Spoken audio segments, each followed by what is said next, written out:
Եթե կարելի է այս նախապետությանը անդրադառնալ և այս քայլերը կարող է իշխանությունների համար սթափեցնող լինի, որպեսզի հետ կանգնեն այդ քայլերից և հայտարարություններից։ Կարծում եմ, որ իշխանությունները պետք է հասկացող լինեն, որ սթափեցման այս կոչը հասկանան, բայց այսօրվա իշխանությունները դա չեն հասկանում։ Կարծում եմ, որ շատ նորմալ քայլ է, երբ որ մեր հայրենակիցները այս կոչով եկել են աջակցել մեր Սուրբ Հայաստանյաց Սուրբ Առաքելական եկեղեցուն եւ մեր կաթողիկոսին, որ ընտրված եւ մեր հոգեվոր առաջնորդն է եւ իշխանության այս քայլերը եւս մեկ անգամ ցույց են տալիս, որ իրենք չեն կարող այս երկիրը ղեկավարել, իրենք այս տարիների ընթացքում ուղղակի քայքայել են այն բոլոր ձեռքբերումները, որ մենք ունեցել ենք հայ ժողովրդի այս նորօրյա պատմության ընթացքում, դա վերաբերում է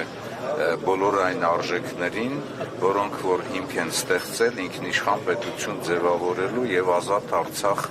ունենալու պարագայում, այսինքն իրենք հարված են հասցրել եւ Արցախին, այսօր Արցախը հայաթափված է եւ միանշանակ պատասխանատուները այսօրվա իշխանություններն են Նիկոլ Փաշինյանի գլխավորությամբ հարված են հասցրել եւ բանակին եւ մեր պետականությանը եւ նույնիսկ ստեղծված իրավիճակում իշխանապողությունից հետո 2018 թվականին իրենք չեն էլ փորձել հասկանալ, թե որոնք են կանան բանակցային ամբողջ գործընթացը եւ դրանից ելնելով կառուցեն մեր արտաքին հարաբերությունները, հասկանան անվտանգության խնդիրները, հասկանան ներպետական եւ ներքին քաղաքականության բոլոր խնդիրները, հասկանան արտաքին քաղաքականության բոլոր առաջնահերթությունները։ Հիմա մեր առջև ծառացած ամեն ինչ թողած իրենք նաև անբարոյական քայլ են կատարում, ուղղակի հարված հասցնելով մեր եկեղեցուն, հարված հասցնելով մեր կաթողիկոսին, մեղքերի մեջ կորած մարդիկ, որոնք որ կարող են Ադրբեջանում միայն բլոգեր ծառայեն, այսօր փորձում են մեղավոր փնտրել նաև մեր հայ առաքելական եկեղեցուն։ Ոչ ոք իրավունք չունի սկսած օրինական սահմանադրական իրավունքներից վերջացրած նաև բարոյական իրենց կեցվածքով։ Պարոն Օհանյանը, ձեզ ինչու են նախ այս հարվածը փորձում հասցնել եկեղեցուն եւ ասացիք, որ բոլոր արժեքներին իրենք փորձել են, հա, ինչ է կարծում, եկեղեցուն հարվածել կներվի, այս իշխանության ամեն ինչ ներվել է ըստ էության։ Կարծում եմ, որ մեր ժողովուրդը պետք է ոտքի կանգնի եւ թույլ չտա, որովհետեւ եկեղեցուն հարված հասցնելը դա հարված է մեր ինքնությանը, հարված է մեր պատմությանը, մենք բոլորս գիտենք, որ նույնիսկ այն ժամանակահատվածներում, որ մենք պետականություն չենք ունեցել, այնուամենայնիվ մեր ժողովուրդը համախմբված է եղել եկեղեցու շուրջը, մենք քրիստոնյա ենք, մենք հավատքով ենք գնացել ամեն ինչի, այսօր պետք է ոչ թե հավատքի դեմ պայքարել, եկեղեցու դեմ պայքարել, այլ ընդհակառակը մեր երկրի առջև ծառացած դժվարագույն խնդիրները հավատքով իրականացնել։ Այս քայլերը անհավատ մարդկանց քայլեր են եւ կարծում եմ, որ եթե երկրի ներսում հարված է հասցվում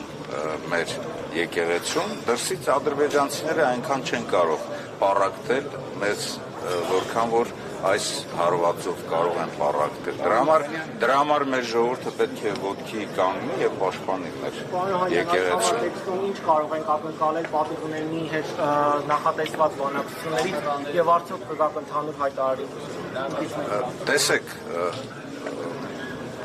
Հայաստան խմբակցության եւ Հայաստան դաշինքի հայտարարությունների մեջ ամեն ինչ ասված է, խոսքը եթե գնում է ուրեմն վարչապետին անվստահություն հայտնելու սահմանադրական այսպես նորմին։ Մենք ասել ենք, որ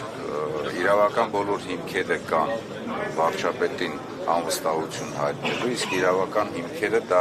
նրանց տված խոստումներն են, կառավարության ծրագիրն է վերաբերող բոլոր ամեն ինչին եւ հատկապես Արցախի անվտանգության երաշխիքը լինելու համար։ Նրանք դա չեն իրականացրել։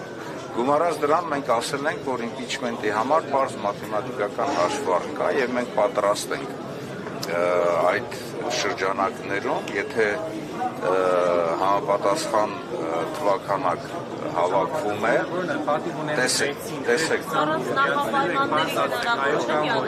մենք մեր 28 տեսեք, հարցը տվել եք, թողեք պատասխանեմ։ Վերջին հայտարարության մեջ մենք ասել ենք հետևյալը, որ մենք պատրաստ ենք մեր 28 ձայնը տալ եւ լրացնել այն ուժերին, որոնք որ կարող են իմպիչմենտը նախաձեռնել։ Դրա համար նաև հիմա լսեք, հարցը տվել եք, թույլ տվեք պատասխանեմ։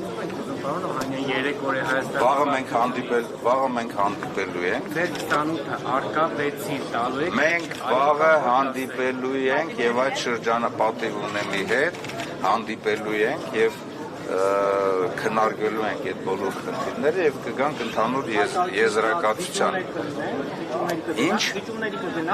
հայտարարությունը վերջնական է։ Ինչ հայտարարություն Վաղը մենք հանդիպելու ենք եւ մենք ասել ենք, լսեք, վաղը մենք հանդիպելու ենք որտեղ որ նախատեսել ենք։ Իսկ դուք առանց Ոչ։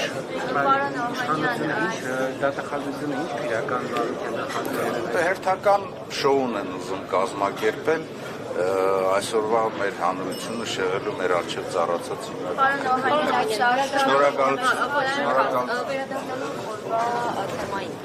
Նիկոլ Փաշինյանի գրառումներով արշավը դուք դիտարկում եք որպես նախընտրական քարոզարշավ երկրում ամենաբարձր վարկանիշ ունեցող կառույցի եկեղեցին է։ Կարծում եմ, որ Նիկոլ Փաշինյանի բոլոր գրառումները դուրս են բարոյական կողմից եւ երկրի ղեկավարը չպետք է իրեն այդպես պահի, հատկապես հայ առաքելական սուրբ եկեղեցու եւ գտնում եմ, որ իրենք այս քայլերով հարված են հասցնում եկեղեցուն, շեղում են մեր հանրությունը։ Իհարկե, նաև այս քայլերի մեջ որոշակի նախապատրաստություն են իրենք տեսնում նախընտրական գործընթացներում իրենց խնդիրները կատարելու։ Պարոն Օհանյան, եւ վերջին հարցը